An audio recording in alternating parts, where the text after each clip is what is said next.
Hey guys, welcome back to Nina's channel. Today she's doing a speed paint and a movie review. I think that's good. I think that'll resonate. It's very good. Very, very loud. Should we say your name? What is going on? Oh yeah. Also, she is joined by me, Raine. Yes, I thought it would be more fun to rant about a movie in a pair. I haven't actually drawn the thing that speed paint is going to be of. I'm sure it looks really good. We can always pretend that we can see what you're drawing. Wow, oh my gosh, it's probably Artemis Fowl related. Look at wow, those. look at that sketch. Your sketches are so clean, Nina. They're really not, but thank you. Okay, so yeah, we're reviewing Artemis Fowl. Yes, because we've both seen the movie now and feel the sort of desperate need to talk about it. Exactly, and Nina has read most of the books. I haven't read the last two, I think. Okay. I think the last one I got to was The Time Paradox. I've read 3 books, but I've forgotten pretty much everything about them. That is fair. Except I knew some things that I'll mention in the Was it the first 3 books? Yeah, it was the first 3 books that I read. I remember because they were the different colors. I remember the different colors. You should read more of them, because The Lost Colony is, I think, one of my favorites. Okay, I've wanted to reread them after watching this, because I'm like, this happened to Percy Jackson, and I feel like I need to give Artemis Fowl the benefit of the doubt. Yeah. No, I never read Percy Jackson, so I guess this is my first big movie. Yeah, this is your messed everything up. Yeah. Okay. Now imagine going to theaters and seeing this as like a 13-year-old. It's really bad. I think there's sort of, I heard about the movie being made like last year, right, or whatever, when they were like, well, you sent the trailer and you were like, this looks cool. No, because I wasn't even like worried. I was like, this is made by Disney, there's no way this is gonna be good. I'm so excited to see what they're gonna do. I could not have expected it to be as bad as it was. I don't even know. Yeah. I thought it would be like toned down or something. Like it would be, it's kind of Artemis Fowl, but they kind of wash some of the parts. It's Disney. Like, what is Disney gonna do with Artemis Fowl, the terrible bastard child? Did you know that it was gonna just be a sped up summary? Barely of a story. It was wild. I think that the big thing is that let's start at the beginning. Let's start at the beginning. We're gonna walk through the plot and we're gonna talk about Artemis Fowl the movie. Artemis Fowl 2020, made by Disney.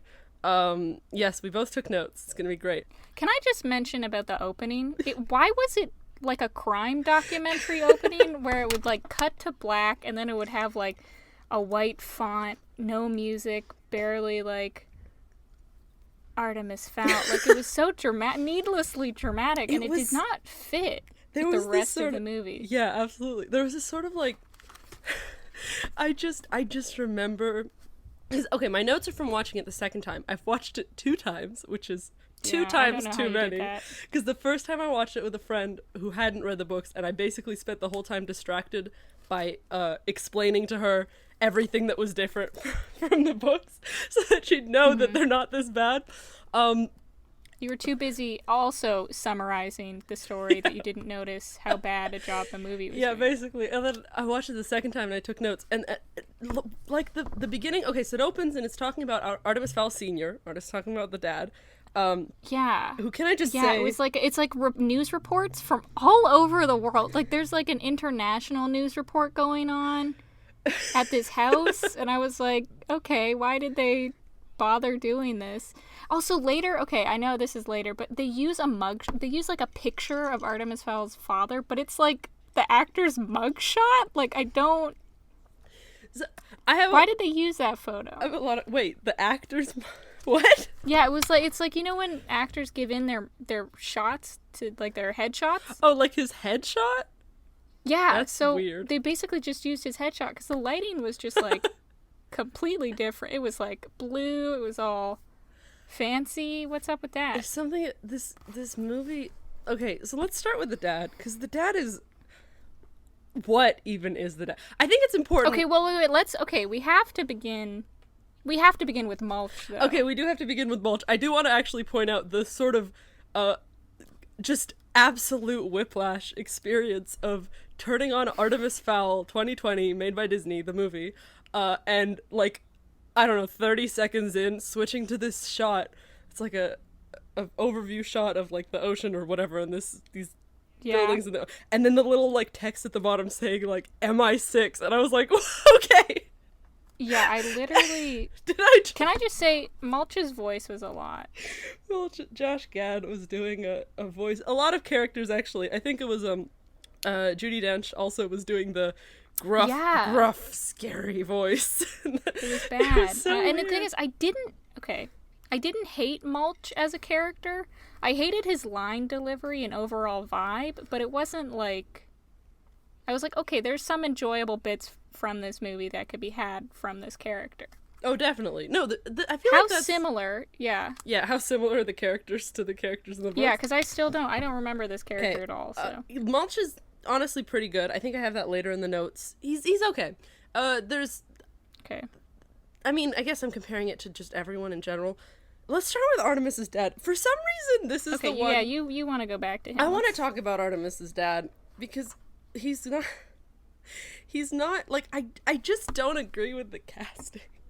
Like, at all. Yeah. It's a weird choice. He's just not, like, okay, I know people complain about the casting for a lot of the movie. And there's a lot to be said that. I would even say that, like... I didn't really like Artemis either. To be fair, I think he was decent. I think he had a chance of being good. I don't think he was, like, terrible. I think a lot of the actors, like, could have done a good job. I feel like even Judi Dench, like, whatever, she could have done Root, whatever. If she had the right script. Yeah. Oh, God. Artemis's dad is the one choice that I'm, like, viscerally opposed to. Because he's just, like, so... He's very movie star. He's like not because okay. Artemis's dad in the books, first of all, isn't in the first book. Let's talk about this. Yeah, because he's kidnapped. He's kidnapped. He's technically missing in the first book. It's not known that he's kidnapped until the second book. Mm-hmm. So they're sort of combining a few plots together, which was not a good idea. Yeah, it wasn't a good idea. It was a weird choice. Okay, should we? Okay, I want to talk about the scene with Mulch being interviewed, like as the narrative. Yeah, device.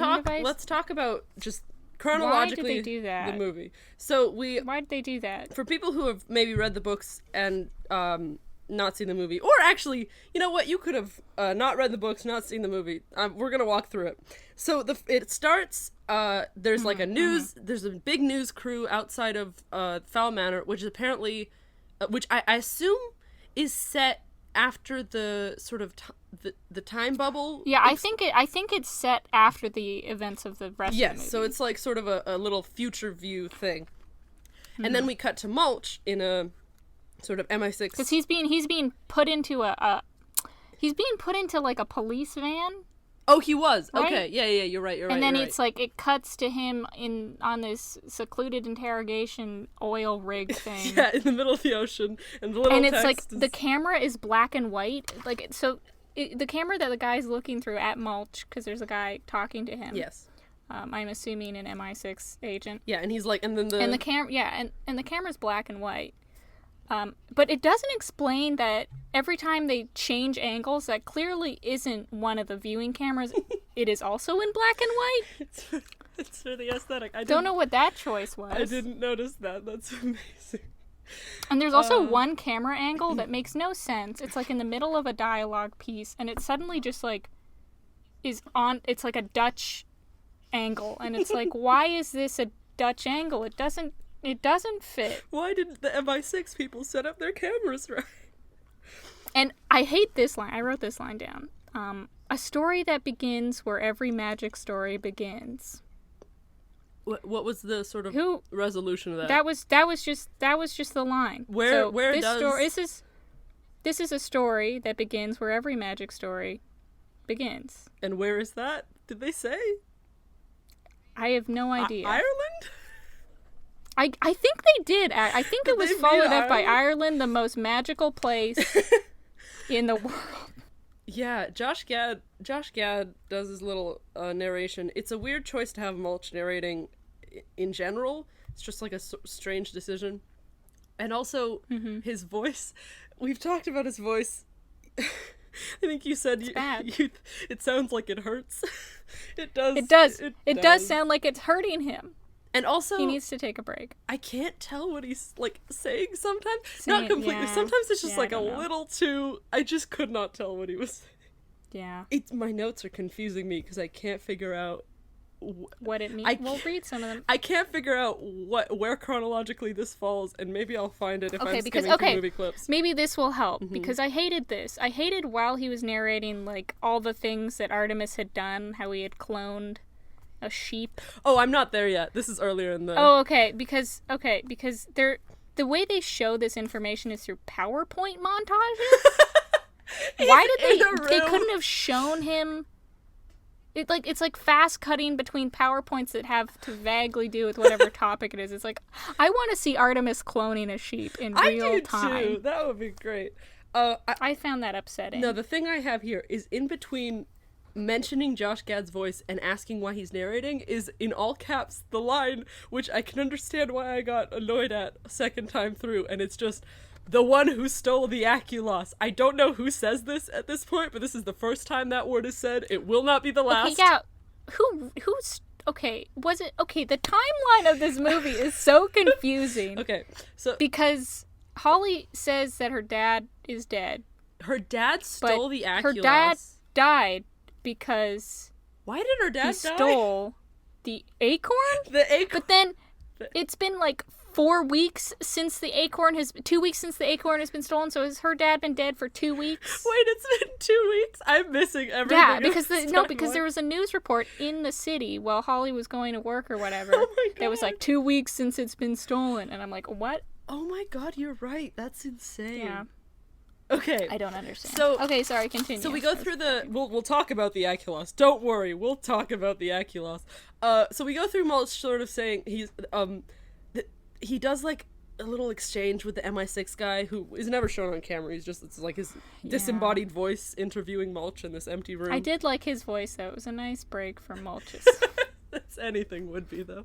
I just wish Mulch wasn't narrating this movie. Why is he? Listen, I like Mulch, the character. Why is he narrating? I think they thought, they were like, oh, he's so fun. Yeah, that he'd be able to carry this movie. Little did they know, Mulch knowing everything makes literally no sense.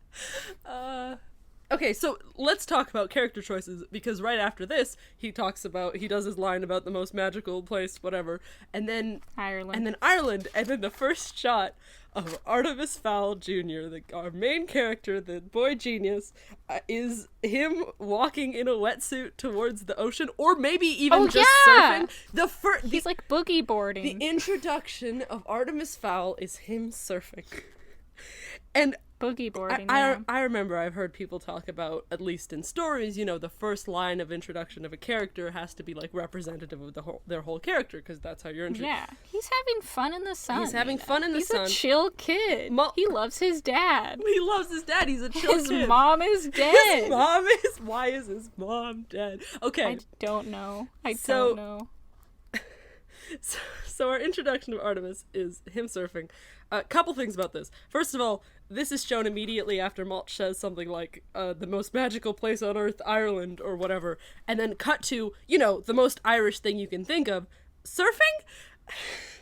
Yeah. I don't doubt that there are people who surf in Ireland. I don't think that's, I'm not saying that's not true. I'm actually gonna look it up right now. Ireland surfing. I'm not saying that's not true. I'm also just saying that that's not... hey, Ireland has become increasingly popular as a surfing destination due to its exposed location on the turbulent Atlantic seaboard. That is fair. But also, that's not really an association that people tend to make. I like how it never comes up again. Because, I could forgive it if, later Artemis does some surfing moves to, kind of get an upper hand. I'll be like, okay.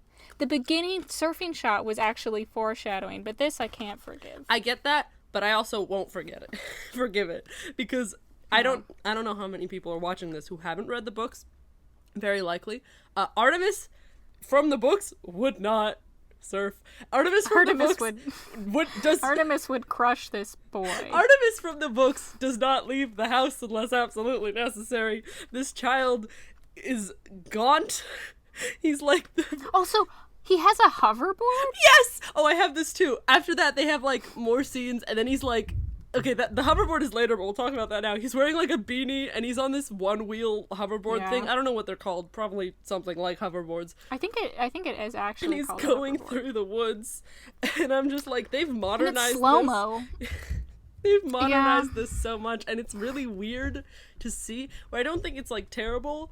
But also, Artemis from the books, even in the modern day, would not use a hoverboard. At least not the one from the first book. I don't know. I think it just was to show that he was obnoxiously rich. Maybe that is it. It doesn't his really. His dad is a criminal. Now, okay, yeah, his dad is apparently. So in the opening shot, they mentioned this was the shot that's like set in the future, and then they go back while Mulch is narrating like what had happened. Okay, I will go back to that, but I just realized what you meant about Mulch knowing everything. How does Mulch know about any of this of Artemis's life? How does he when know did that he Artemis find out? surfs? No, wait. Okay, can I proposize a theory of why Artemis is hoverboarding and surfing? Tell me why Artemis is. Because Mulch doesn't know what he does in his free time. So actually, this is what he's imagining. This story is entirely inaccurate. Mulch just made. Yes, he's like, what do kids do? Surf? Wild. I don't know. That's actually very. I like that. I like that theory. Oh, and the ADR was so bad in this film. Oh God, yeah. It was just bad.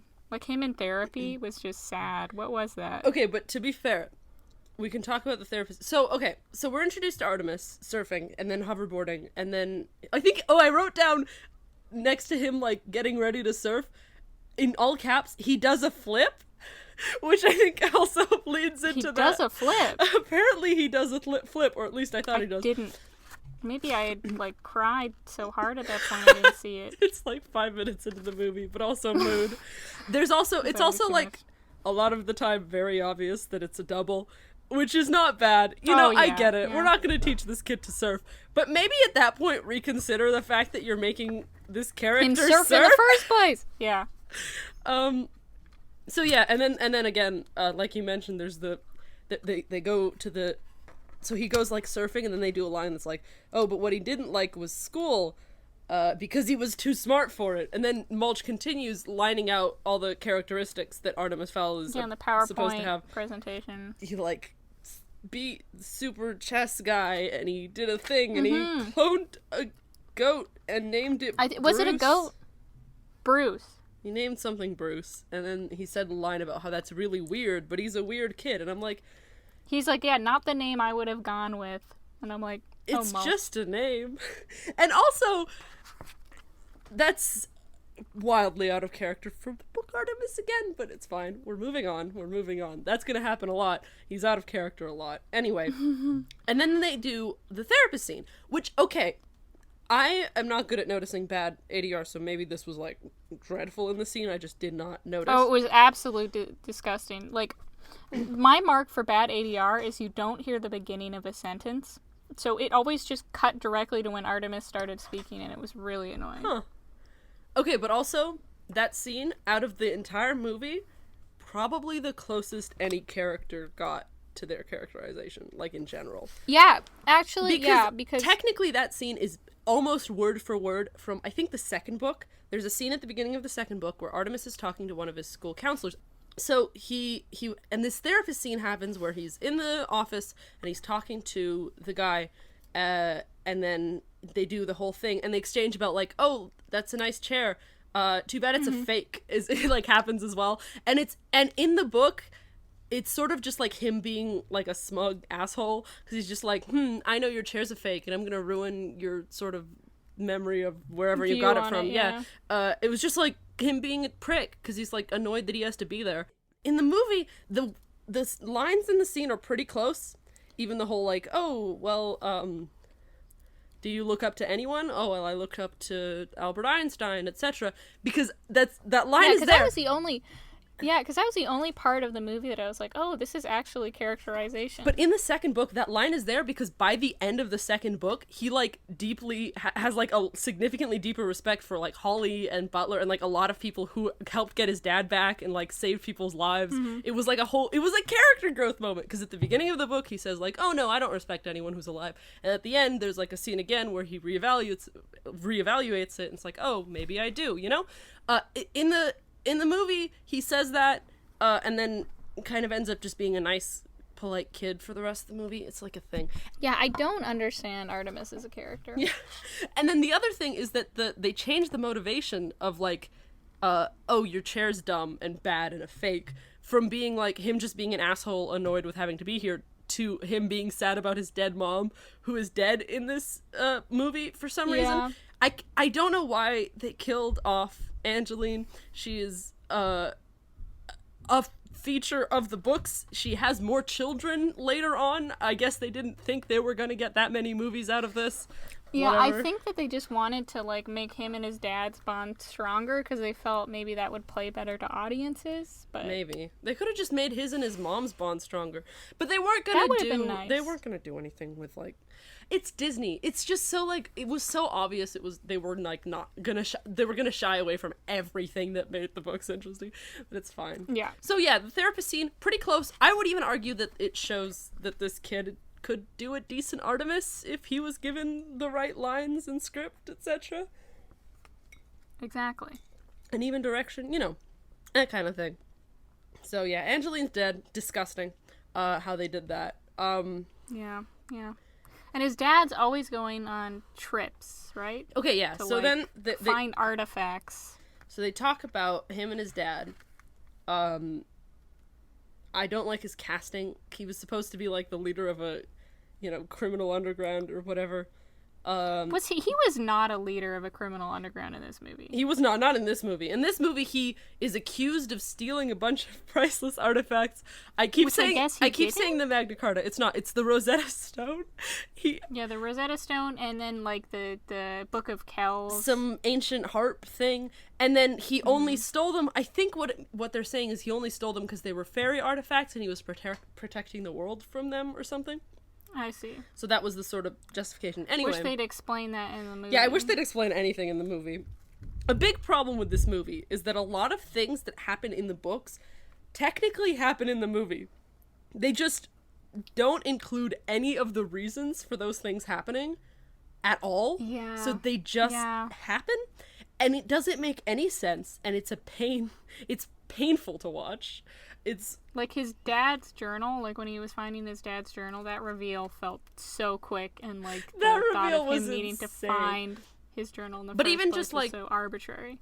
Even just, like, I will go into more detail as to why these happened in the books as opposed to the movie, but even just, like, oh, they Artemis kidnapped Holly Short, they used mulch to get her back, etc., etc., etc. Like, these things are happening, and there are reasons. They just didn't make any narrative sense within the film. Yeah, exactly. There are very detailed reasons for them happening in the book, but they don't say those reasons, so they just happen. It's weird. They either don't say those reasons or completely contradict them in some cases, but anyway. Okay, let's so yeah, Artemis is talking to his dad. I'm just gonna keep, when I say Artemis, I mean the kid, and I'll say his dad for the other Artemis. So Artemis his dad. Artemis is talking to his dad, and there's scenes and scenes of his dad saying, like, oh, what do you do when you meet a fairy? Oh, they have this thing called a mesmer. How do you protect yourself from it? Oh, it's these sunglasses. Oh, what are these rules around fairies? They can't go in your house, etc., etc., etc. I don't even think they talked about that one, actually. I'm giving the movie they don't. I think they just mentioned that out of the blue when he's like, I welcome you in my home. I'm giving the movie too much credit. They did not set that up. And I'm like, she's already in your house, dude. I have a note about that. So there's this whole long montage of Artemis's dad teaching him about how to deal with fairies. Now, this is a big problem for many, many reasons. The biggest part is it's just really sad that they decided to not let this kid figure stuff out on his own. Like, again, they said he was very smart. But they never show it. One of the notes I have is, I don't believe that Artemis could do any of this. I really don't. It's wild. And then, okay, so in the book, his dad's missing, whatever. His mom's out of the picture. And when his dad went missing, his family lost just a bunch of money. Now, they're still rich, but he wants to be really, really rich. So what he decides is he discovers the world of fairies in a sense, like, where he sees that they existed in a bunch of, you know, people's cultures, lores and stuff, and decided, hypothesized that means that they're real, and eventually discovered that they are real and live underground and have a sort of reserve of gold. His sort of justification for this in the book is he's young enough to believe in fairies and smart enough to be able to exploit them. So he decides he's going to, he gets one of their books, which contains all their rules, from a fairy that he runs into, who's like trapped on the earth. It's a whole thing. But he gets one of the books, photographs all the pages. Now it is written in a different language, Gnomish. They mention that in the movie, and we'll get to that. Yeah. Well, okay. Yeah. But he threatens the fairy there into giving him the book. It's a whole thing. Character growth moment. And he takes it home and spends a long time deciphering all of it, because it's a completely different language. And he eventually is able to read the whole thing. And read it well enough to know, and it's a book containing all of the fairies' rules about their magic, including, like, they can't go into a human house or, like, building without permission, or else they'll lose their magic, and they can't, like, there's, like, a whole bunch of things about this thing called a ritual, so fairies eventually run out of magic, and then when they do, they have to go up to the surface to a very specific type of location. It's like an ancient oak at the bend of a river during a full moon, and plant an acorn, and then they'll get their magic completely restored. So his plan ends up being going to one of those spots at every full moon and waiting until a fairy arrives to kidnap one then, because they will be at their lowest point of magic. That kind of thing. Yeah, because the explanation for Artemis kidnapping Holly in the there movie isn't was, one. Dad mentioned seeing a fairy at this tree. And so let's go there. Let's go. And then Holly's explanation for going to that tree is, I need to clear my dad's name. Crap, you're right. That's, I think, where her dad went missing. So I guess his dad was talking about Holly's dad. Him. Yeah, okay. Okay, we'll get to that. Let's go back to plot by plot, like step-by-step plot. Yeah, because now I feel like we should skip over the fact, Artemis's dad leaves. On a trip. And then gets kidnapped. He's kidnapped. And so Artemis is really upset, and he gets a ransom call from Opal, who a mysterious figure who we later learn is Opal literally two scenes later. She's not Opal, though. Like, from the books, she's not. But okay, let's continue. You never see her face. You really don't, and she's always inexplicably shining this green light. Yeah, what is that supposed to be doing? It's like, I don't know. She's talking on the phone, but the way she talks on the phone is she holds a device in front of her face, like a foot away, like from her chest. Yeah, it shines like a green light. I guess it's reading her lips or something. It shines a green light into her face, and it's so strange. And the note I wrote for this ransom call was, the delivery is bad, the writing is bad. The moment where Artemis learns that his dad is missing, he's holding a bottle of milk. I don't know why I find and he drops it. What? I don't know why I find that so funny, because it's not unreasonable. And then he's like crying, and I'm like, this is not how someone reacts. Oh god, okay, that's later. But there's like a scene where he's looking for his dad in the house, and he's like not even. He's like running so poor, and he looks in like 3 rooms, and he's like, oh, he's missing forever. It's true.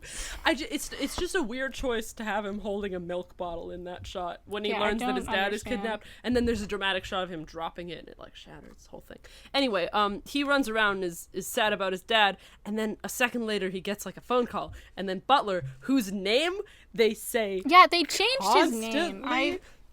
They just say his name. Okay, so in the books they say his name is Domovoy. That is his name in the books. Spoilers again. Okay. That's spoilers for a while. That's spoilers for book 4? Or, actually book 3, now that I'm realizing it. Anyway, his name's Domovoy, but it's like a secret. No one's supposed to know it. And his last name is Butler. His family name is Butler, so everyone calls him Butler. He's a bodyguard, not a butler, technically, but it's just like a family name. And they just decided to, like, say his name. And they said he didn't like being called the butler, I guess. Yeah, why was that? It's weirdly specific. There's a lot of little things. He also has a niece. Yes. Okay, there's a lot of... They changed his sister to a niece. There's a lot of tiny changes, and some of them I understand, and some of them I do not. So, the thing I think I get what's happening with the niece. Juliet was his sister. She was, like, 16 or 17 in the first book, something like that. I don't know. And then... What I think they tried to do is age her down so that she'd be Artemis's age, and that kids that are in their target audience would relate to her as well as Artemis. And then once they did that, they went, oh, now she's way too young to be Butler's sister. Let's make her his niece. You know, I think that's what happened. That's what I'm assuming happened. Because otherwise, like, why? Another thing, this is just because I'd just read the book before reread the first book before watching the movie. They call the time stop a time freeze. I don't know if they do it just because they think it sounds cooler. It's just like a weird choice. There's also, they call the spot where they catch Holly, the, like, ritual spot, Tara, the Hill of Tara, which is in the book, but isn't the one where she got captured. They, like, pointed that out. It's just weird that they decided. That's weird. It's Why did they do yeah, that? it's weird that they just decided to keep that. Another thing is, like, Mulch is a giant dwarf now, for some reason. Is he not in the book? He's not. I guess they wanted to make him a giant dwarf so he could be played by that guy. I guess so. They couldn't have just found like a person who was the same size as Book Mulch. Or like all the other dwarves. With the same amount of, yeah, I think they could have handled hello? it. I don't know. Just seems it was just it was a really strange choice. Yeah, because they kept saying he wasn't a dwarf. Like, all the other dwarves were like, you're not a dwarf. I guess it was supposed to be... But he was? Yeah, I guess it was supposed to be that they were, like, being mean to him. About his... Because he was unlikable. About him being giant. This movie, like, that moment, I had no... It literally almost convinced me that had happened in the books. Because I'm like, why else would they change? Yeah, it's so weird. Also, the weird little gremlin things look a lot like Baby Yoda. What are what gremlin things? Like the gremlin things running around the city? Oh, I probably didn't notice them well enough. They look like Baby Yoda, and it made me miss Baby Yoda. Oh, so yeah. Okay. So yeah. It's just my one thing. This is the part where they say that Artemis's dad stole the Rosetta Stone. Yeah. And then, this is also the part a little bit earlier when they introduce Butler, again, through narration that explains everything about him instead of showing literally anything. I would love for them to show, not tell, a character at least once. And he's, like, walking up the path to the house menacingly or something. Yeah. I don't know. And he has his, like, does he have an umbrella? What is that? He has something, doesn't he? He's holding, like, a gun or... No, it wouldn't be a gun. This is, like, a Disney movie. He's holding something. It's a gun. He has so many guns in the books, guys. Okay. So, yeah. Artemis hears about his dad and then gets a call from Opal, and then she's like, get me the Aculos! Yeah. And he's like, what's that? And he's like, and Opal's like, you're a smart kid, figure it out! And then hangs up. And then, Butler's like, who is it? What did they say? And he's like... Word for word, he said. It's they want the Aculos. And he's like, oh man, I didn't want to tell you this early. And he opens, like, a secret passage to the basement. Yeah, he uses something to open it. Yeah. And he opens, like, a secret passage to the basement. And they walk into this nondescript room with many, many shelves and this small table of, like, tiny They're, like, objects. vials, yeah. And, vials. And then he says something like, it's not what it looks like, Artemis. And I'm like, what does it clearly is. What does it look like that it is? I'm confused. It looks like they rented a museum space. Could they not have, at least, had, like, a fake Rosetta Stone and the things that they mentioned in the movie there, so that the moment could be like, it's not what it looks like. He didn't just steal these for nothing. There's a reason for it. Instead, there's just, like, a tiny handprint in clay that he looks at. It's like... Yeah! Oh my god. It's it wild. was just so underwhelming. This entire scene is one of the worst in the movie. It's so strange. They talk right after each other in this way that I think is supposed to be, like, tense and dramatic. It's bad ADR. Yeah, and they just, like, keep saying lines right after each other. It's so fast. And they give no breathing room. It's like... Yeah, it's so uncomfortable. I hate it. Yeah. We need to find his journal. 2 seconds later, they find the journal. He's like, oh, that poem that Dad always recites to me, that he's recited to me 3 times in the past 10 minutes. That's the answer. I watched... And it's like, that's so unsatisfying. I watched that clip, like, 3 times. I've seen this movie twice. I watched that clip again, like, 3 times. The second time I watched that movie, to figure out what he was doing with that poem. Because he was just... Yeah, what was he doing? He was saying out the poem, and then he was opening drawers. And the drawers, I guess, said things like, old Irish poems, etc. So something along those lines. It was not like following. Could they not have had them be labeled by lines from the poem so that that would be cool. Why did they? What was he doing? What was the puzzle? I don't know. I don't know. I don't understand. I did not understand. He just walked up to the shelf and opened things, and then he it's the journal. It's the journal we mentioned 2 seconds ago. And then he opens it and it's like, oh my gosh, Opal is gonna kidnap him. We need to find the Aculos. Like, we knew this. Nothing is learned. Yeah. The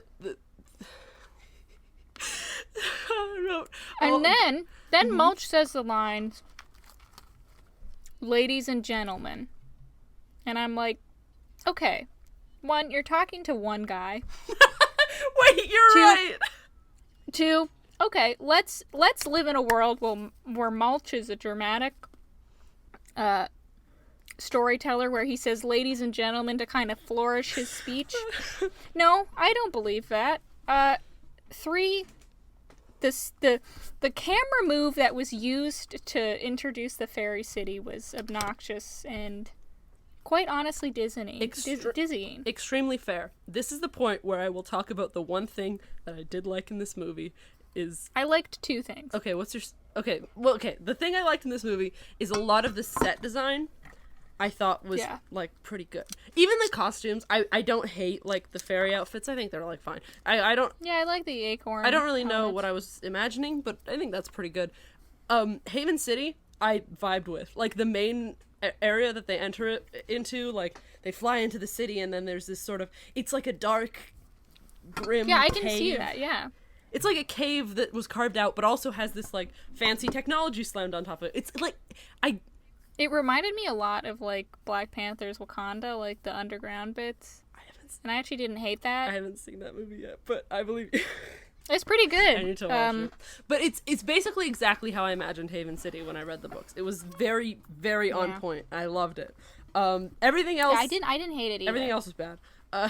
The transit, the way that they, like, introduced Holly Short's name, I thought was very quick, because she immediately steps off this, like, Half-Life 2-ass train, and it's like, her helmet chimes in, "Meeting in 2 minutes, Agent Officer Holly Short," and I'm like, you could have gradually introduced maybe Mulch saying her name or something, or, like, someone else. You didn't have to have a weird chime thing, because clearly she's going somewhere. I thought the interaction with Mulch was decent. I think it was fine. Yeah, I didn't hate it. Again, it says, like... Stealing the wallet was nice, because it was like, oh, it's like a setup. But then, fairies have wallets? I guess they do. What are they buying? They have, like, stores, right? I don't know. Are they... what's the money currency in this town? I don't know. Weird. They buy everything in gold. Because you never see them not at work. Like, this takes place over one day, I guess, because you never see anybody do anything other than walk in to a police headquarters thing. It does technically take place over, like, one day. But... Oh, God. I think they do have, like, money in the books, though, to be fair. They have, like, a whole town with, like, stores and stuff. That's good. Because, I don't know. Because Mulch, obviously... Because this is where she passes by a billboard that's, like, weird in 3D. Like, and is saying... We're missing... The Aculos 2 weeks ago, the Aculos has been stolen. Okay, let's talk about the Aculos really quick, as we're talking about this. Because this movie has done a thing. It has taken the plot from the first book, which was motivated... It was Artemis Fowl, evil criminal mastermind. It was motivated by by wanting to get more money. And so he kidnaps a fairy and threatens to reveal her to the world, to her people who don't want that. In exchange, he wants, like, I don't know, like a metric ton of gold or something. He wants so much gold. And they're like, we don't want to do this. And the entire thing is them trying to storm his house in some way to get Holly back and not lose their gold. And Artemis trying to outsmart them. And you're, like, kind of rooting for both. Because Artemis is definitely in the wrong, but it's still fun to watch him outsmart them. So that's... Yeah, because he's an interesting character. In the film, he is not. In the film, they've shifted all the motivation to center around a thing called an Aculos, and it can do things, probably. It can teleport armies, apparently. It could How it does that? Who knows? It could teleport an army. The most important thing to get power. No, its scariest power is it reverts everything to 4 frames per second. It does. Frame rate. Okay, but we'll get to that. Anyway, so that's so they made the whole thing center around the Aculus, which is bull crap. It's the worst. I hate it. Terrible decision. So at this point, Holly gets like introduced, etc., etc. Then they do a thing with Briar Cudgeon, who was sort of an antagonist in the first and second books. No, it's important to note that Mulch is going to jail for 400 years. It's, I guess, important. They also like. Oh, yeah, they changed the timescales. This is another really specific thing from later. Commander Root says her age, and it's older. I remember I just looked this up at the time. It's significantly older than her age in the books. It's so unnecessary. She's like 800. Yeah, she's like 800 or something. In the books, she's like 300 to 400. I don't know. It's because Holly is 80. It's a very specific like moment, and I was like, why bother changing it? Did they just not look it up and pick a different big number? They're like, Judi Dench looks like she could be 800 in this scene. She's so tired from filming this movie. So yeah, Briar Cudgeon's in jail for some reason. In the first book, he's just like another guy in the police force who is like obnoxious and terrible and causes problems for everybody. Yeah, why was he in jail? He was in jail for some reason, and then Holly shows up and says, No, Opal. Sorry, Opal, that's what I meant. Opal shows up and is like, you're gonna work with me and help me with a thing. And he's like, what? And she's like, you're gonna do it. What does he say in response to her showing up, Mina? He says the line, I spy? And Opal responds in her weird, like, mechanical, gravelly voice, you spy or you die. I don't know. What was this a joke? Was this a joke? I don't know. Was this an I spy? Because he says it like I spy. Like he says I spy. He doesn't. He doesn't say I'm gonna be a spy. Who says that? Why did he say it like that? There's so many really spy? weird line choices in this movie that I think were supposed to be funny. I don't know. But anyway, it's important also. They were hilarious to me. They were hilarious. So. I don't think they were hilarious in the way that's intended. Okay. Yeah. It's also important to note that Opal also has like a weird gravelly voice, except it's more like mechanically whatever. Yeah, she sounds like she's using like a emulator or something. Yeah, like yeah. A voice cloaker. So 2 seconds later, I don't know Opal as a character, so 2 seconds later, Opal was in the second book. Oh, she yeah, was? she was like the primary antagonist of the second book. That isn't the... I totally don't remember You should her. reread it. It's so good. She feels like someone I would really have a crush on. She's terrifying, but also, yes, accurate. Well, my type is Lady Villain. It really is. No, she's so scary. I literally... Well, now I have to read this My book. favorite books are 1, 3, and 5 so far, because 2, 4, and 6, which are the other ones I've read, all have Opal as the main antagonist, and she scares me too much. She stresses me out. Anyway... So it should be noted that Artemis uses an Alienware computer. I did not. So he's a bit of a gamer boy. All right, good for him. And this is also around the time where I noticed that scenes almost felt like they cut off too early.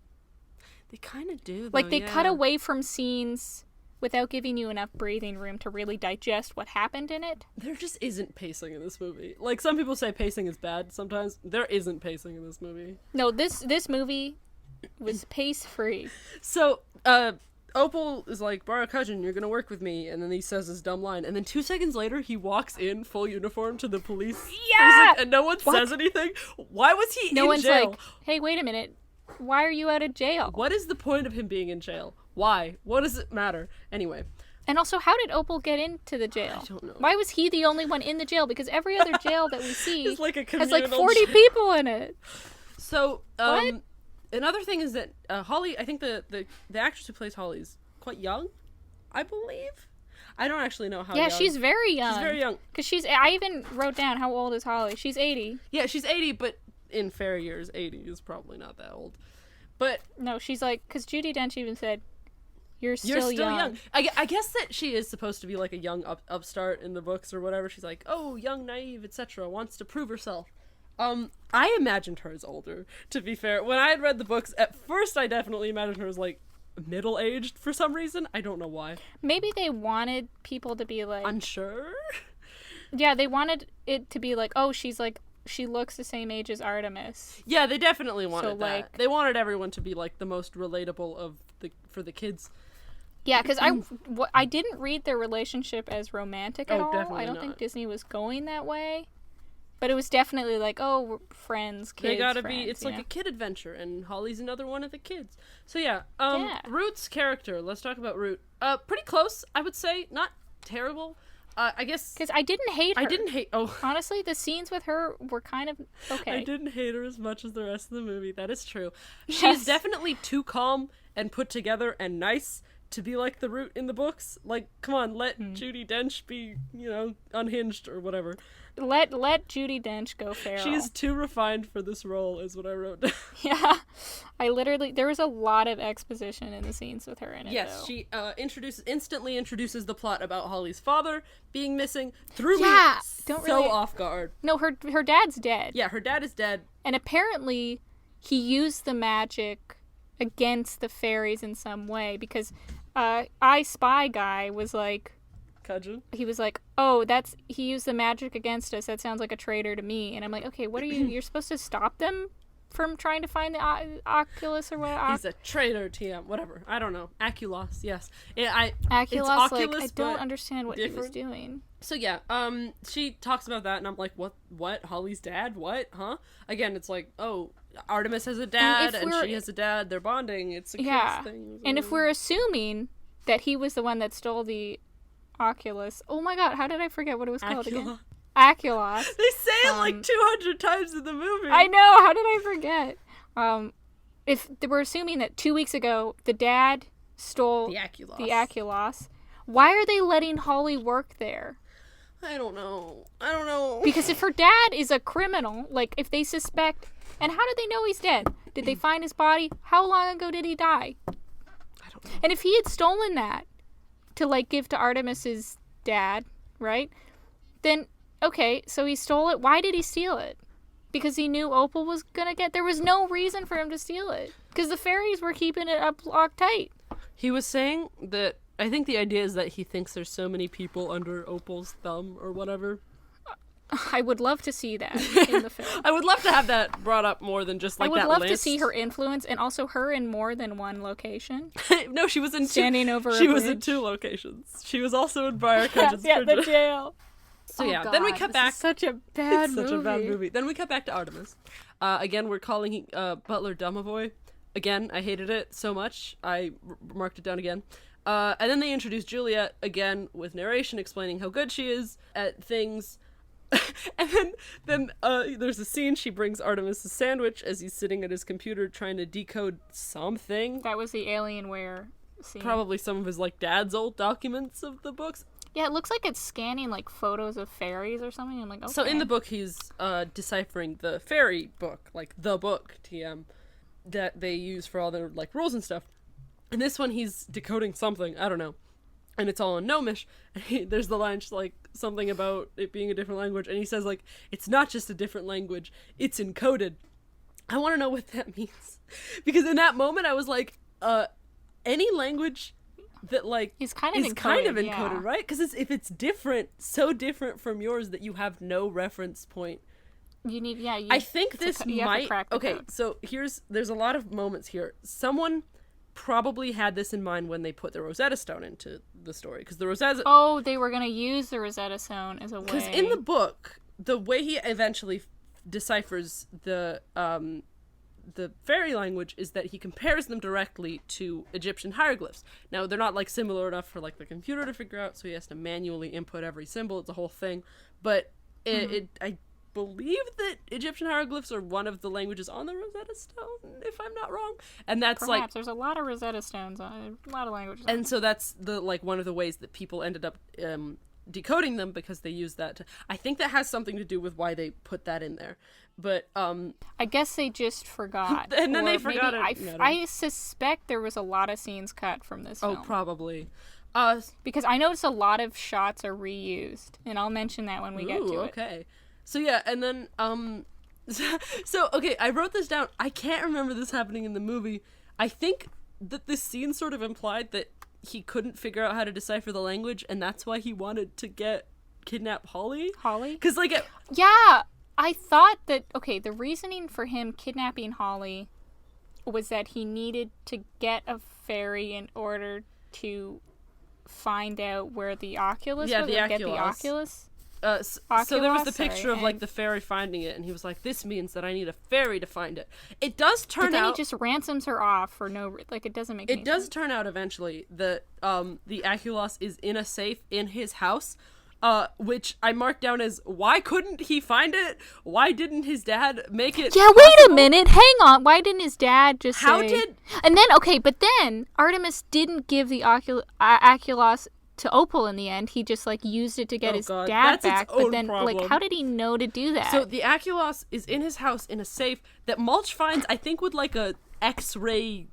I thought he just was looking for, like, a safe... What was Mulch looking... I thought he was getting Holly. Why and did he just, like, found a distracted by picture and was like, there must be a Okay, safe no, we're under getting it. ahead of We're getting ourselves. really We ahead have of to ourselves. go. But okay, so they cut out justification for, like, everything in the movie. Like, Holly is showing up to the tree because that's where her dad went missing, I guess.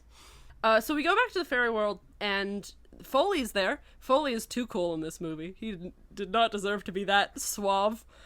And, like, you know, in the book, he, like, wore a tinfoil hat around his head because he was paranoid of me. It was a whole thing. He's, like, such a nerd. Really? The only reason... He's, like, the only person who jokes around Root because he knows he's completely indispensable. He built the entire police I force's, feel like, technology I didn't really system. understand. What was his name again?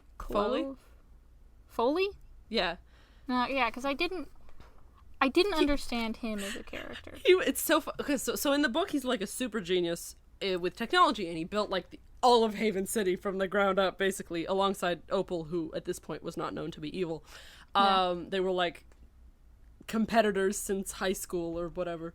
And then in the movie, he's there. He's like the sort of technology officer, I guess. He like he's runs like that kind of stuff. He's almost a comic relief character too. He tries to be. He tries. And then But when you're competing with someone like Mulch, how can you compare? And then at one point he says the line, "What can I say? I just love science," which we've talked about show don't tell being non-existent in this movie, but that was... I also do want to mention this. If I find the clip, I will put it into this video. There is a clip of him running across a room that looks it was so bad. uncomfortable. It's like so And then weird. he jumped off the weird little thingy bits that came up. And I'm like, okay, what was the point? Why is the room like this? Yeah, I wrote down Centaur animation. So yeah, I also wrote that Briar Credgen isn't awful as like characterization wise. Like, he's very similar to the book. I don't understand why they shoved Opal into this movie. Okay, so they basically shoved the entire second book into a tiny little ball and then shoved that into the first book. So Opal Not is the too villain. dissimilar to an Oculus, you'd say. I guess. So Opal is the villain. The dad is kidnapped, but instead of those being two separate things, Opal kidnapped the dad for reasons that are stupid. Briar Credgen's working for Opal, like in the second book, except he's doing what he did in the first book while he wasn't working for Opal, which means that his motivations make no sense because he does the things that he did in the first book, but also is working for Opal, I guess. There is no build-up for this movie. There really isn't. I wrote down the fairy wings are very nice. I want some. Again, with the set design, not terrible. I've wanted these fairy wings. No, the fairy wings I actually really enjoyed. I've wanted the Artemis Fowl fairy wings for like my entire life. The like artificial wings, so good. Okay, so they moved the trolls. Okay, so now the troll scene. There's a troll loose out in the world. Yeah, I did not understand this scene. This happened in the book, sort of. There was a troll. It was in a building, which means that they got a great chance to introduce the fact that Holly couldn't go into the building until she was invited. And Which is, that's like character development. Yeah, and it's showing, like, not telling. It's a good way of introducing facts about the story, you know? So she's like flying up to it, and then a kid yells out for help from inside, and she takes that as a like implicit invitation. It works out fine. Then she beats the trolls. Whole thing. I don't believe they used a time stop in that, but I guess maybe they wanted to introduce it. It did not work because I still don't understand how it works. Because it did completely different things. So she shows up, and they sent in a time freeze, as they call it, which is a little... Why did they send her? I don't know. They Because sent in a little ended up sending machine. 5 other people, and I'm like, what? I don't know what she's doing there. This scene was exhausting to look at. It was, and so the trolls like throwing things around. And then there's a time freeze, which means everyone slows down until they're basically frozen, except Holly for some reason. They never explain it. No, yeah, the Holly and the other fairies don't freeze. And I'm like, okay, maybe magical beings don't freeze, but the troll froze. So it did, exactly. But then there's a moment. It's the funniest shot. Okay, it's not the funniest shot. There's a lot of funny shots in the movie, but this really funny shot of this, like, there's a child here who got like a scrape or something. I don't even remember. But Holly sits down and heals this girl as behind her there is a scene of adults being flung through the air. Yeah, like, I think this kid, like, tripped. No, this kid is fine. Like, genuinely fine. And they're Why'd like, she waste don't a heal on that? Heal that human or something. And then I get it. They want to establish she can heal for a later scene, but... But behind her, people are just being thrown to their deaths, and she's just like... So eventually they freeze things. They, like, start cleaning everything up. And then she walks, I wrote this down as well, she walks past, there's like ice cream that's fallen onto a guy's face, and she takes it off and puts it in the hand of a girl, and I'm like, that is so gross, please don't. So then there's a moment where Root's like, go home, and then she's like, no, I'm gonna avenge my father, and goes to the tree. She traveled so fast. I don't know if you saw on the map, she was in Italy one moment, and then she was, like, in Ireland the next. Like, she moved incredibly fast. So in the book, again, I'm going to say that a lot. In the book, she'd run out of magic to this point, and she'd, like, had a struggle defeating the troll because she, like, kept putting off going and doing the ritual because, like, you know, it's such a hassle going to the surface, whatever. Yeah, no, and then, it's like trying to have a shower, you know? It's exactly. Like... And then Root finds out that she's out of magic because of this encounter and goes, you are going to go to a location right this second and get your magic back. I'm not having you on this. That makes narrative sense. Because, like, you're putting yourself and others in danger. Get your magic back. So she goes up to the spot where Artemis is looking over. Not the Hill of Tara, because the Hill of Tara is the most popular spot in Ireland, and everyone's going to be there, and she doesn't want the hassle of being there whenever it's so busy. Exactly. It's a very distinct... I remember this. I've reread the books recently enough, but I just remember this, and the only reason I remember this still is because she goes to the Hill of Tara for some reason. In the movie, it's weird. They make weird choices. So she goes there, and she leans down. She sees a fox, too. She does. What did that do? What did that have to do with it? I wrote down the line... Brilliant fairy, why are you constantly just saying to the screen that people are something? I don't know who is being described as a brilliant fairy, but the same thing applies. They keep doing that. So then she leans down to pick up, like, her dad's badge, which is on the ground, and next to it in the shot is an acorn, and it made me unnecessary, like, it made me so mad. I did not need to get that mad at that shot, because I was like, this is why she would be here, to plant the acorn, and I guess you're trying to tell us that you knew that? Thanks! That doesn't help that you knew that if you didn't put it in the movie. Yeah, doesn't make any sense. They'll explain it in the sequel.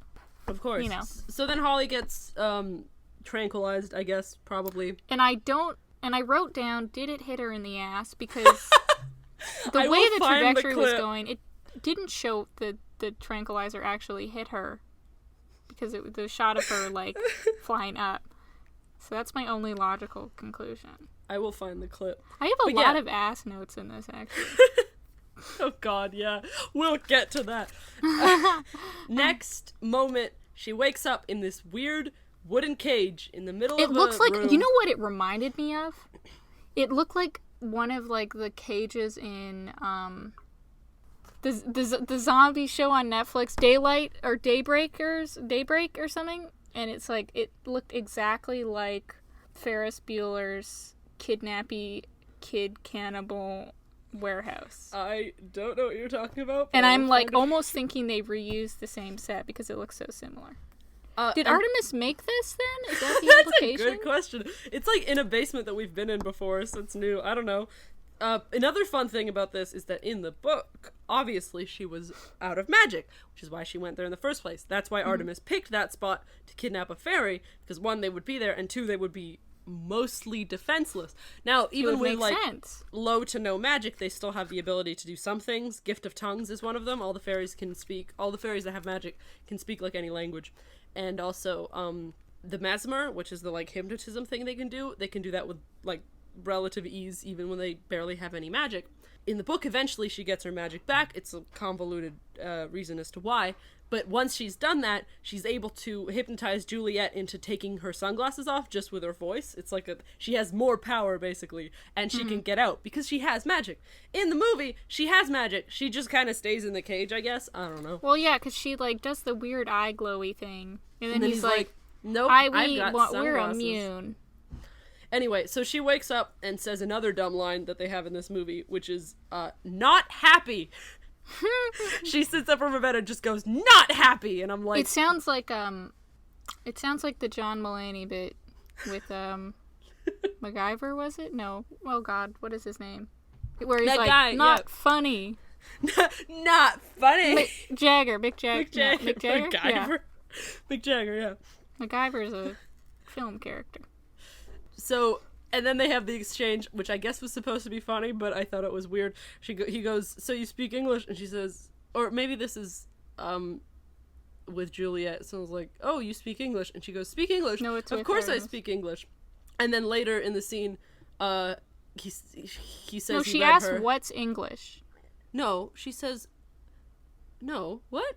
Wait, does she say, of course I speak? I thought she didn't know what English was. No, she does, because someone goes, wait, you speak English? And then she says, speak English? Of course I speak English. And I went, why do you speak English? Because in the books... Yeah, okay, maybe I was, like, rewriting the movie to be better than it was while I was watching it. Because in the books, she speaks English because she has the gift of tongues. She can speak any language. But in the movie, they don't explain it. She just can. And then he's like, oh, I read your name from your name tag, and she says, but it's in Gnomish, and I'm like, I thought you spoke English, Holly. Yeah, wait a minute. Yeah, how do you, okay, what? And then their entire exchange, again, the same thing, the fast-paced dialogue that is just uncomfortable. It's just, like, so uncomfortable. And then he says another thing that, like, he's like, oh, I read about this in Dad's journal. Every time he said that, it made me sad, because this movie could have been so good if he just figured stuff out, you know? It would have showed how smart he was. Again, since they didn't introduce any of the magic rules, there's no reason for Holly not to just use magic to escape right now. Again, like, there's so many things. Like these... Yeah, because he says, I welcome you into my home. Oh, this happened later, yeah. So in the book, there's a rule. The fairies can't go into houses unless they've been given permission. When they're given... like vampires. Like vampires, basically. And if they do, they lose their magic, they get, like, nausea, throw up, whatever. And this, like, it's a very well-established rule. So this does actually come in a sec. So the fairies show up to get Holly back. Now, what does Judi Dench say once she lands the plane and the plane opens? So they all the soldiers walk out. They're like weird fairy plane lands. It opens. Judi Dench is standing like center of the frame, walking down the plank, the like door thing, and she turns to the camera and says, "Top of the morning." And I'm like, why? Wow. Why did they do this? Who did that service? What's the point? Who did she say it to? So, lots of stuff happens. So, there's the scene where the fairies arrive, and then Butler and Artemis are standing in, like, this lighthouse, like, balcony thing at the top of their building. Yeah. And I'm like, somebody just shoot them. They're in the open. They can see them. Are they hidden in any way? I don't know. They're just standing there. Like, shoot them. They can, like, whatever. So bad. So, and the lighthouse is far away from their house. How did they get back to the house? No, it was like a lighthouse looking tower in the middle of their house. They had one of those with like a fence around it. Oh, because there was also one on the edge of there is also yes. So then he says, "I'm gonna need a suit," and I'm like, "Why are you gonna need a suit? What for?" Because the character in the book wore a suit? Because the character in the book wouldn't be caught dead in any of the stuff you've been wearing so far? He says, "Oh, I need a suit," because he's like, "Oh, wait, my character I forgot. A suit now for the marketing material." There's this scene in, I think, the 4th book where Artemis and Butler are stealing a painting from some guy who had stolen the painting as well. It's like from his, like... You know those security boxes? I think it's from one of those. And Artemis has to pretend to be Butler's son, who's like this, teenager. And he's got like a Walkman. I don't know what year this is set in, but he's just like pretending to be a teenager. And we didn't talk about Mulch stealing Holly's Walkman? Oh yeah, he stole her like music player and was listening to it in jail. And he's like, if you like human music, I'm like, what? Did they not confiscate it? Like, why did Holly have human music on her Walkman? I don't know. Why are we calling it a Walkman?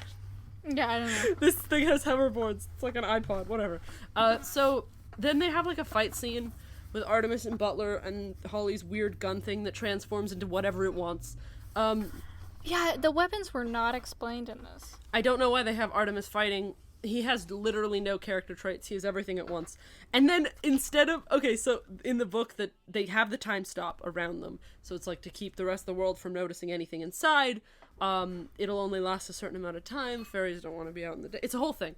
But the way of getting out of it is like complicated and involves magic rules. About like states of consciousness, and Artemis eventually figures it out and like at the very last minute saves everyone because in the house because they were gonna get killed by this like super bomb thing that the fairies used to murder them, and his mom is like a guinea pig for it. It's a whole thing. She's important.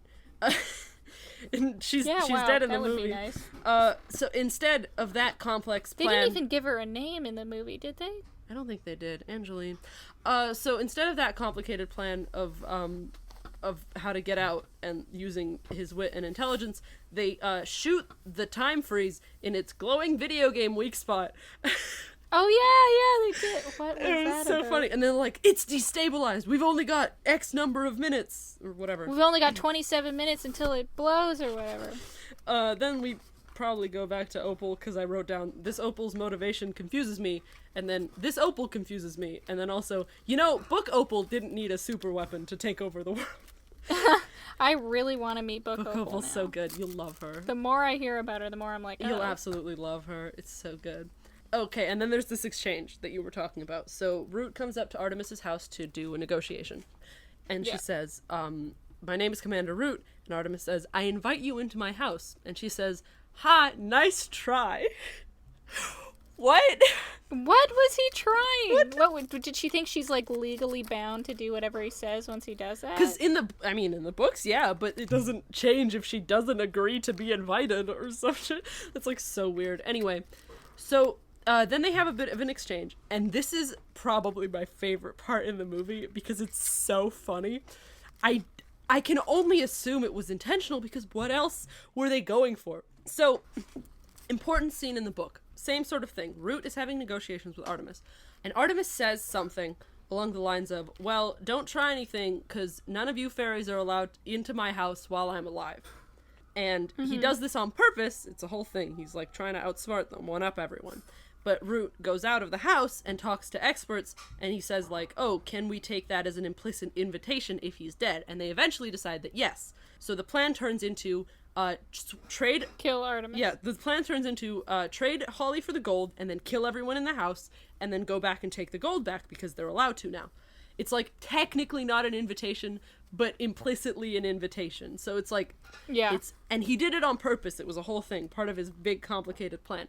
So in the movie, Artemis says, in case you're thinking of storming the house, no fairies are allowed to enter it while I'm alive. And then Root says, very unsubtly, as you say, while you're alive, right? And it's like they're hinting at the same thing. So then she walks out of the house, she's on a call with someone, etc., and then she says something like, oh, but I know a way in. He said, no fairies are allowed to enter while he's still alive. He didn't say anything about dwarves. Yeah, what was that? I'm like, was that the takeaway you got from that? Is it a bait and switch? Were they trying to do that? Because it's so fun. She meant, it's like so, it's like it's leading to it the last minute. Many things wrong with that. Fairies is supposed to be a general term for all of them. If it's the case that mulch is fine, if it's the case that they need dwarves, that's their justification for having mulch. The criminal be brought in to dig into the house. And it's like, and it looks like he has an established like banter relationship with Holly. And so I'm assuming Holly has taken him in a lot. And Root, apparently. But Holly seems, if she's new, I don't know. And his last sentence was 160 years. Maybe everyone knows him. I don't know. Who knows? So they go, the jail cell that he's in is terrible. Comical. So they go, we need a dwarf. And then they pick a criminal dwarf that is unlikely to listen to them or follow instructions. Yeah. That's not the... Which apparently is Artemis's plan. Apparently. So they have other dwarves, first of all, that aren't criminals. They also have... they needed him because he was big, Nina, and he could crush the small boy. And potentially pixies. He could eat him. If we're really leaning into semantics, Holly and Root are elves, so I guess those aren't fairies either. Why not pick them?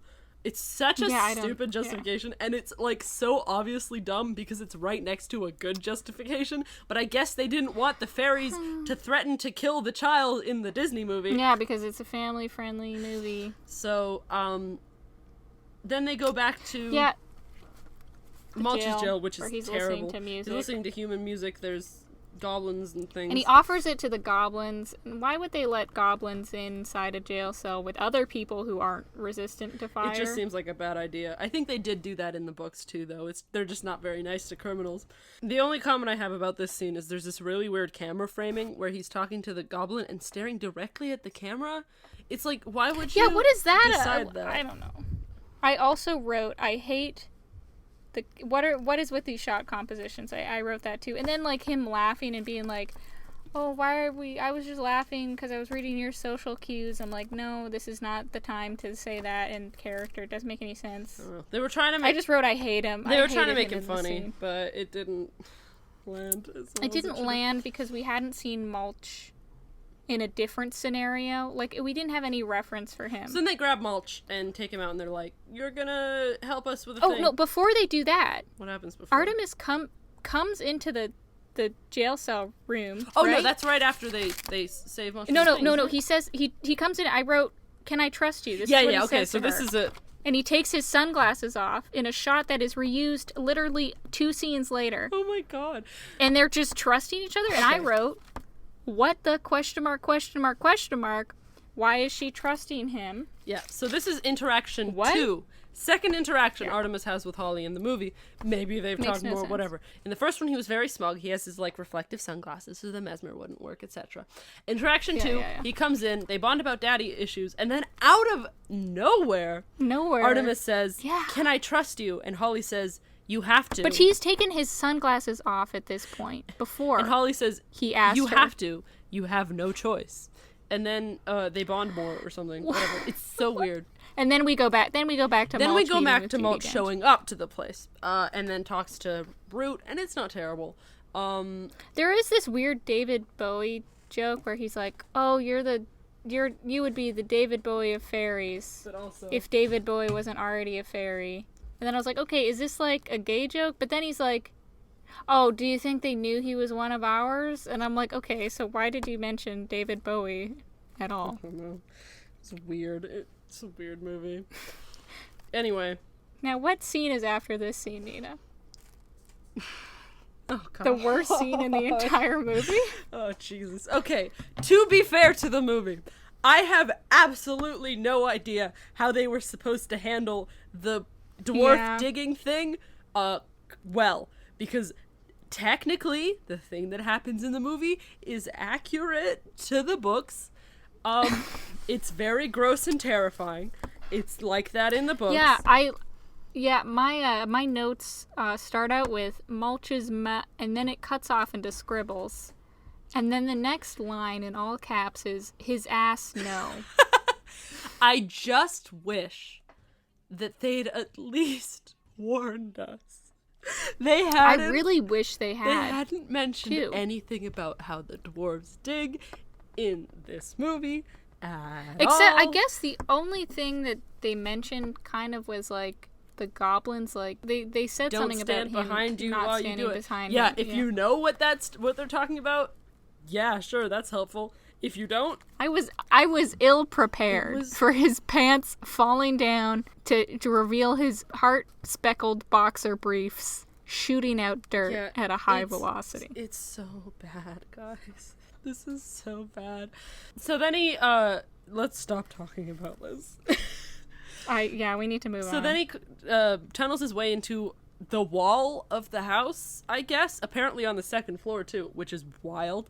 And then... Yeah, wait a minute. How did he do that? He would... What? What? And then he found the safe somehow. Was it within X-ray bonds? I don't know. I don't know how he found the safe. I thought he was just like, X marks the spot, and then he found his dad's face and then thought there was a safe behind. I guess so. What type of person do you have to be to put a safe behind a portrait of yourself? Man, I don't know. But the notes I have about this is, like, there's so many ways that Artemis should have found this earlier. Yeah, like, I was like, what is he finding? But also... Because they sent him in to find Holly, right? Yeah, I guess so. I don't even know. But he totally veered. But also, I guess, to be fair, I don't think this version of Artemis could have unlocked this safe. Oh, absolutely not. No. Okay, yeah, because he unlocked it with his hair. Beard. Also, sort of something that's done in the books. The way that dwarf hair works is, like, weird, that's but they cool. can use he uses it to make lockpicks. He doesn't use it as, like, he doesn't, like, it was move very on its own like that. I hated this scene because I don't know if they meant it this way, but my read on the whole entire situation while he was talking to the sweet nothings to this safe, it was very, like, sensual in nature, and I didn't like that. Sorry. I didn't like how he's like, oh, getting shy or whatever. I was like, absolutely not. This is just because I've only, like, I just read the Pedals to the Metal. Yeah, literally. But it is very reminiscent of Merle flirting with a plant. It's terrible. And I hate that. It's terrible. You're so right. I watched that and I lost 5 years of my lifespan. So inside the safe is the Aculos, as you may have guessed. It's shaped like a giant golden acorn that, like, shifts around in these weird metal things, whatever. I hate that it's shaped like an acorn. That's just mean. Yeah.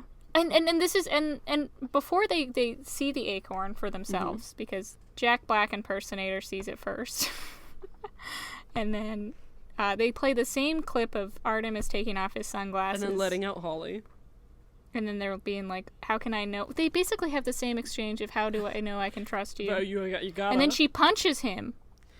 And then she's like, now I can trust you. And I'm like, Again, she did that in the book. But she had a reason to do it in the book.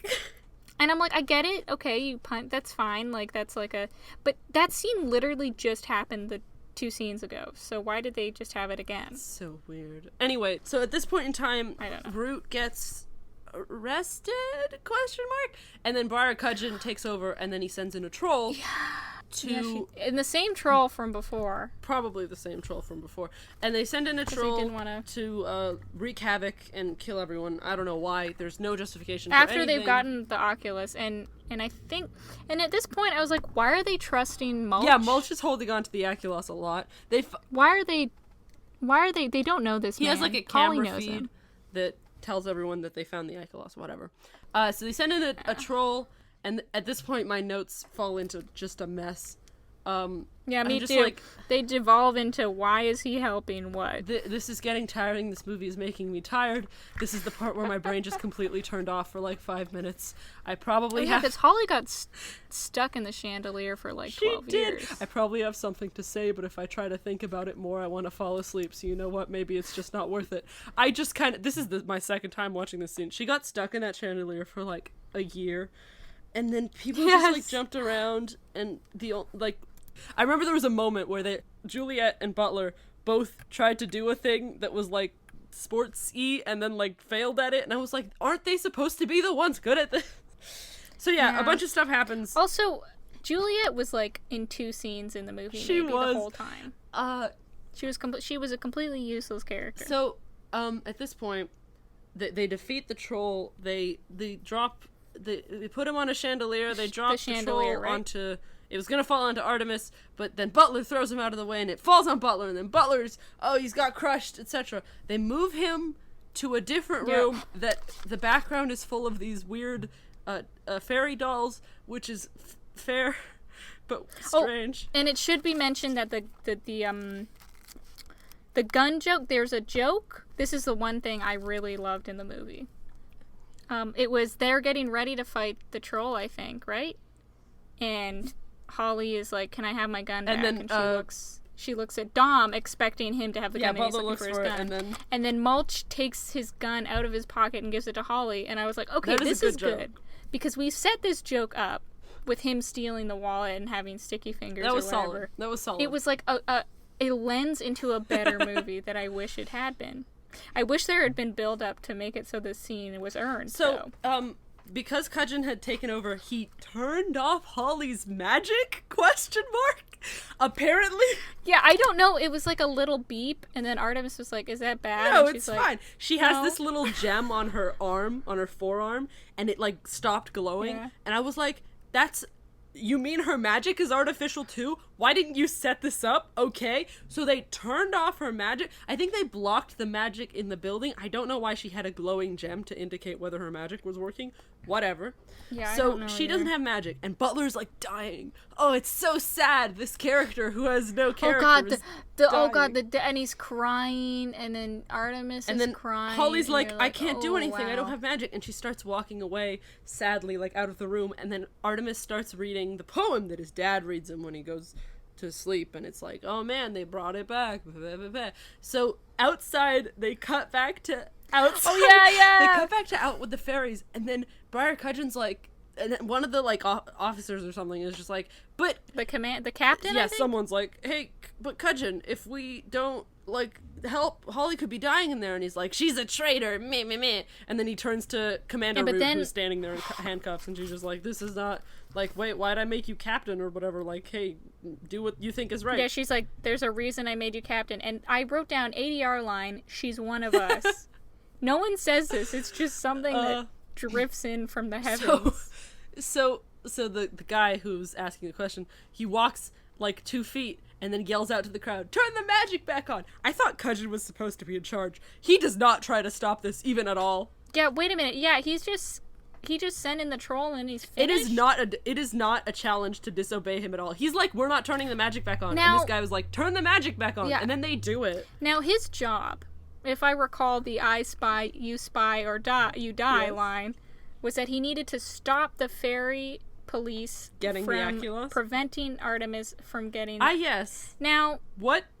so he isn't doing his job, because if he kills Artemis, then how is Opal gonna get the thing? In the books, he did all these things, but in the first book, he wasn't working for Opal yet, so it made sense. He was just trying to appeal to like the bureaucrats above him who want this sorted out, and he's like, "We'll use." Yeah, whatever. that makes sense, because the motivation otherwise He doesn't have like no one has the right motivation to do anything in this movie. It's absolutely ridiculous. No. So it's not a struggle to disobey Cudgeon. They just turn the magic back on, and then Holly's face like lights up, and so Butler's like basically She dead. runs back. She She flies runs back back at such a speed and slams her like glowing hands into his chest on him, yeah. with such aggressive force.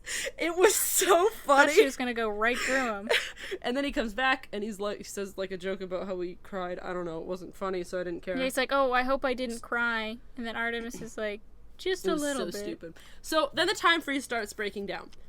I say time freeze. Now, they never established how the time freeze worked, so I did not understand when fairies got sucked into it, and that was kind of, and it's like, we've lost another one. I'm like, so is that fairy just dead? Like, So because it happens to Holly and they're Mulch fine. later. I do not know what it did to I guess them. it throws them out of the time freeze. It's so funny. I wrote down that it reminds me of the finale from The Lost Colony, which is really good, by the way. You should read up to The Lost Colony. That finale hit hard. But it had that sort of like, oh, time is acting weird. But like, that's not... I think they wanted it to be more dramatic? ? They probably wanted to make it so the tension had like a reason, because so far they'd pretty much gotten rid of all tension with the fact Holly has her magic back, so they need something else. So the thing starts falling apart. People start getting flung into it. It's nothing makes sense at all at this point. At this point, like, Mulch, I guess, gets yeeted out of it for some reason, and then I think Root says, Holly, this is your last chance. You can't save him. This is talking about Artemis, and I'm like, save him from what? Because as soon as the time freeze dies, they're fine. Like, everyone inside the house is totally fine. Yeah, all the fairies are relatively fine. She also saves a fisherman. Yeah. How did she know that fisherman was there? Know. There's like a guy who was fishing who got flung into the whatever. And then they take the oh yes, acorn okay. thing that's so, in Mulch's so they take stomach. out. So at this point, Holly's like, who knows where, and then Artemis and Butler and Julia are running around the house, and he's like, "We have the Aculos, etc." And then Butler's like, "What are you gonna do?" And Artemis is like, "I can't use it. If Holly says if I use it, I'll die." And then they talk really fast again, like they do through the whole movie. Yeah. And then Holly shows up, and he's just like, you gotta, and she's like, I'm gonna get into so much trouble. And she's like, how do I know? How do I know? Yeah, how do I know I can trust you? For the 5th time. And someone says, like, are we friends? And then the other one says, we are. And I'm like, you just met. Forever friends. So that was Artemis. So then they go into a room, and Holly's like, I don't know if this will work. And they're like, you gotta try. She holds out this giant gold acorn machine thing and starts reading. I actually know what this is because I'd reread the book recently. It's like the first passage from the fairy rule book about, like, hold me close to you for or whatever. It's sort of it's talking about the book itself, like how you should it's like their rule book. It's everything. So it makes no sense. I don't know why she's saying it for this. I don't know why she's saying it in that case. I guess they wanted to reference the book, but it doesn't make any sense in the context. They wanted to. Then there's this sort of surrounding shot, sort of rotating shot around them that is post-production slow motion, which means it's extremely choppy. 4 frames per second. It's dreadful. It's bad.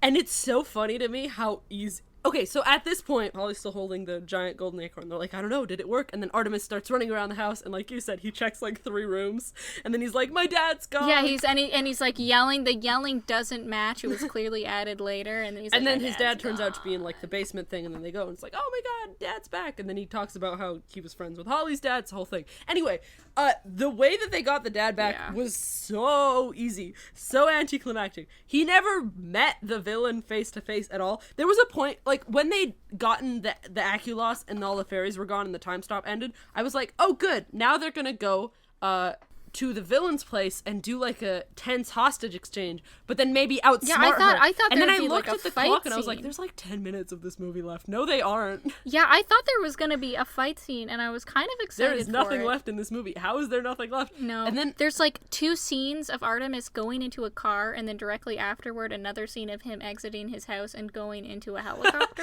Okay, but also Opal asks Artemis to get the Aculos, and it is apparently the one thing that can be used to just bring his dad back with no consequences. This was a bad plan, you think Opal. She's like, you're a smart enough boy, you can find it. Do you think she would be like, oh, he's smart enough, this Artemis that is clearly not the movie Artemis, he's smart enough to know that he can use it. Maybe she wasn't counting on him having a fairy use it, because if he used it, he'd die. I don't know.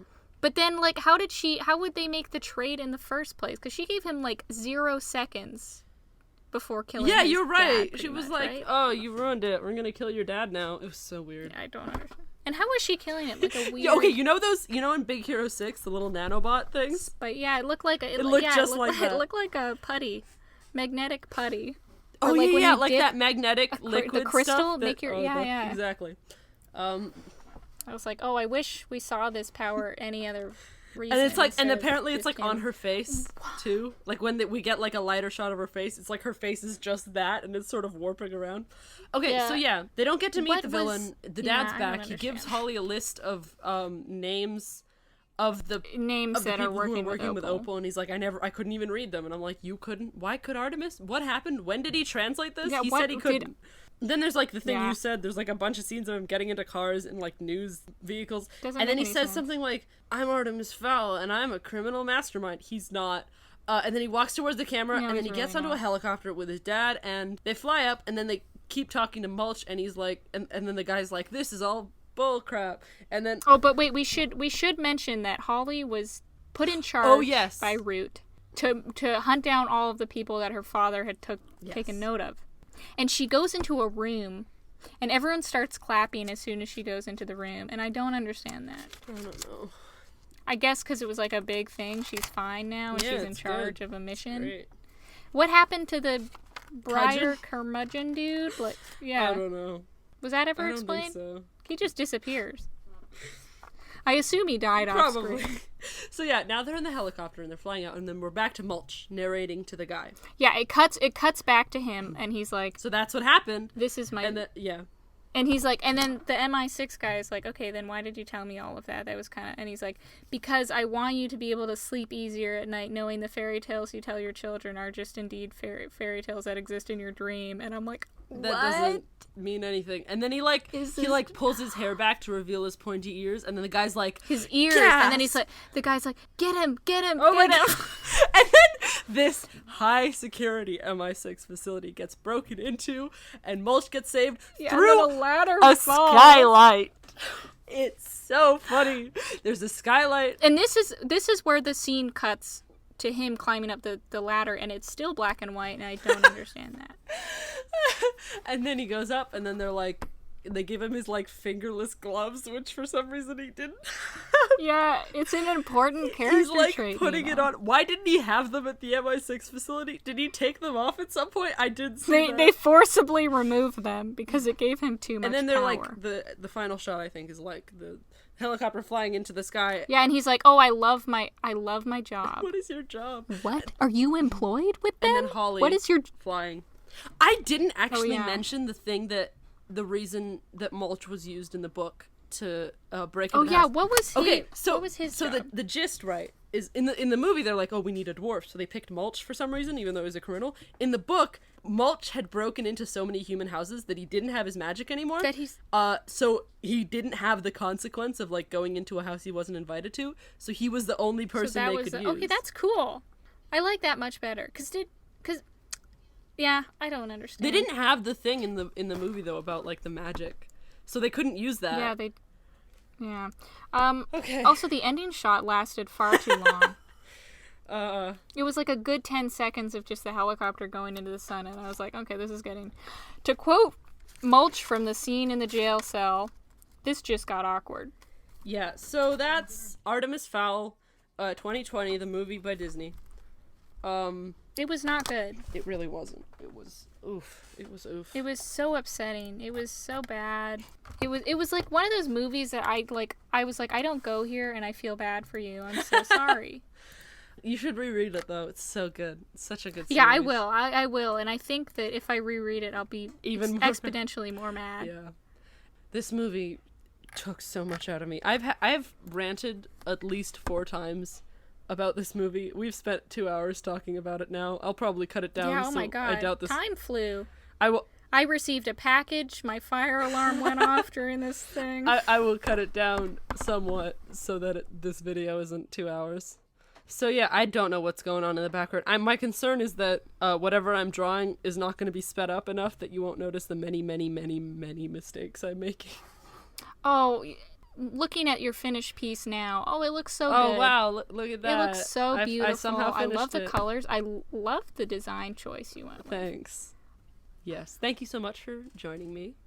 Yeah, that was great. Thank you. I think this is probably a good place to end. Don't watch Artemis Fowl 2020, the movie by Disney. Read the books instead. Absolutely, yeah. I feel like there are not enough people digging into this movie, so... I should do more movie reviews. I should do a movie review. The next one I'm going to do is Trolls 2. Oh, for sure. I haven't seen that. You should watch it for the 3 clips.